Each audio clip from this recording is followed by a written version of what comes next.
I thought I would do a funner video and do what if Mark Cuban decides to run for president and gets the Democratic nomination.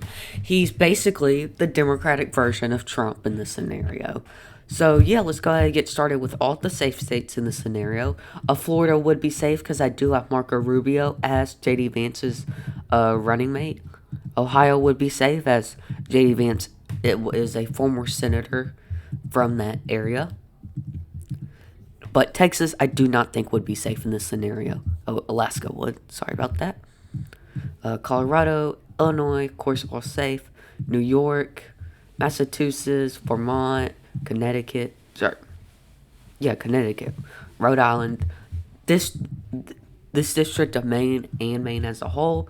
Delaware, Maryland, D.C., and yeah, that's all the safe states. So after the safe states, I have 179 to 178, and now we can get into the likelies. Now Texas is definitely gonna go J. Vance and Marco Rubio by around 9 points. I do think New Jersey will probably go to Mark Cuban by around 7 to 6 points, somewhere around there. I also think the same for New Mexico and Virginia, and this district of Nebraska. So after the likelies and safe states, we have 212 to 218. Now, I do think now we'll get into the closer states around that 2 to 4% margin. I think Minnesota will probably go Mark Cuban by around 4 points. I also think New Hampshire will also go Mark Cuban by around 4 points. This district of Maine will go to J.D. Vance and Marco Rubio. I do believe that North Carolina will continue to stick with the Democrats, with the Republicans. North Carolina definitely is shifting to the left, not on a general presidential area, but they have elected multiple Democratic governors in recent times. They have also, it looks like they're about to elect Roy Cooper, their former governor, for the Senate. So I do think North Carolina will probably go to J.D. Vance and Marco Rubio. I also do think Nevada is also shifting to the right, as we saw Trump win it by over 3 points. In Arizona, Trump won it by over 5 points. I think Arizona will probably go J.D. Vance and Marco Rubio also by around 3 points. So now we're down to the 4 core swing states. But before we do that, the Electoral College vote is 226 to 252 with J.D. Vance and Marco Rubio in the lead. Now, before we get into the true swing states, I really want to talk about why I think Mark Cuban would be such a good candidate for the Democrats. Number one, he's not the establishment. People hate the establishment DNC. As we've seen, the DNC is very corrupt. They've gotten rid of people that they just didn't like. We saw Bernie Sanders. The corrupt DNC got rid of him in the primaries. If the Republican Party, which I do believe they are corrupt, but if they were as corrupt as the DNC, Trump wouldn't have won the 2016 primaries. Let's be honest. For some reason, the Democrats can't seem to understand that they're getting in their way, in their own way. People don't like the Democrat establishment. That's why Clinton lost in 2016. People don't like the establishment.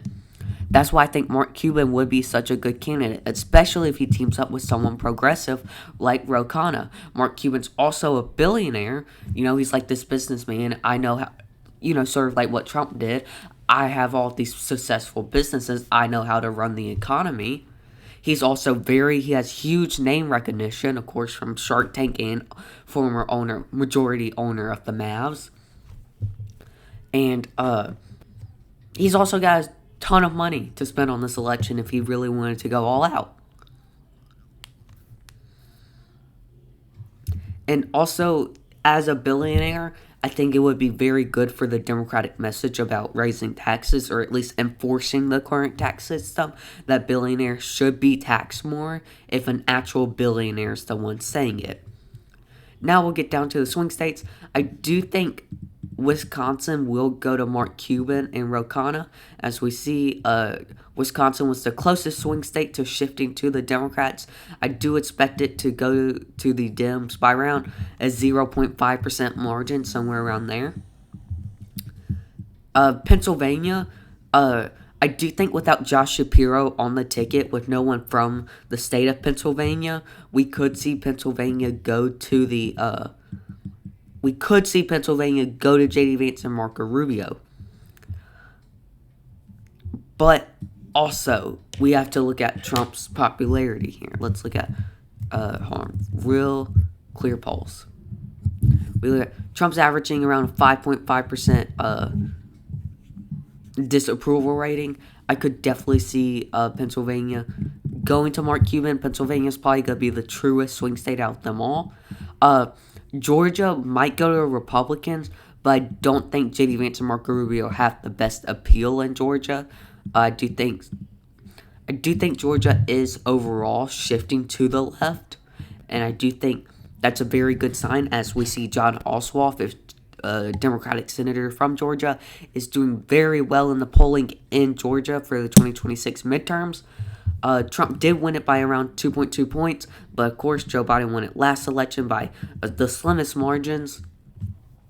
So Georgia really does depend. I could totally see Marco Rubio and J.D. Vance being able to win it, but I think I'm going to give it to Mark Cuban and Ro Khanna in this one. Now Michigan, probably going to be close, but I do think Mark Cuban and Ro Khanna could win it. And as we see, again, the last swing state to decide everything is Pennsylvania. I do think Pennsylvania is going to be a tough one for the Democrats to win in this scenario. So for right now, I do have J.D. Vance and Marco Rubio winning it if someone like Josh Shapiro isn't on the ticket for the Democrats, as we do have to remember the Democrats, even though Trump's unpopular, the Democratic Party is polling negative 20 points, meaning they have a negative 20 disapproval rating right now, and the Republican Party only has a negative 10 disapproval rating, and Trump's disapproval rating is only negative 5.5. So Trump's doing 15 points better than the Democratic establishment, which is why an un-establishment candidate could win Pennsylvania and could win the Democrats 2028. And that's why I think Mark Cuban's such a good candidate. Anyway, thank you all for watching, and peace out.